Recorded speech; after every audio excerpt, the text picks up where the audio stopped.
So the fate of Mifepristone, one of the pills used in abortion medication, is probably going to end up at the Supreme Court. Yay. Last November, a group of anti-abortion doctors formed a sham organization for the sole purpose of bringing a lawsuit to ban Mifepristone and end medication abortion. The suit was against the FDA, claiming that Mifepristone is unsafe and that the approval was rushed. Tell that to the 5 million Americans who've been safely using it for 23 years. So to bring a case, you have to prove that you have been or will be harmed. And these nerds claim that their harm is made up possible medication abortion patients with complications that pose a future threat to physician time and attention. It's absurd. Well, the Trump-appointed judge said, sounds legit, and ruled to completely invalidate the FDA's approval of Miffy. In May, the FDA appealed to the Fifth Circuit, and they agreed that the pro-life doctors were harmed and could sue. But instead of wiping the pill off the map, they ruled that it can stay available, but rolled it back to the draconian restrictions of 2000. That the pill can only be used up to 7 weeks, and you have to go in person to see a doctor. The DOJ said that's some bullshit and petitioned SCOTUS to take up the case, and we'll know next week if they do take it up. So what could they decide?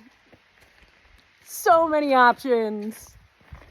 If they don't take the case, or they do, and they restrict the use of Mifepristone, the FDA actually can attempt to keep the current regulations just as they are, which would likely be challenged in court and could fail. But in response to that, the FDA can start the process of creating new rules, which is not an ideal situation, but it's an option they can explore. So what can you do? Come back here to stay informed and updated and sign our petition to ask the FDA to use its enforcement discretion to allow Mifepristone to remain on the market. Link is in the bio. Stick with AAF for updates. As we get them, you'll get them.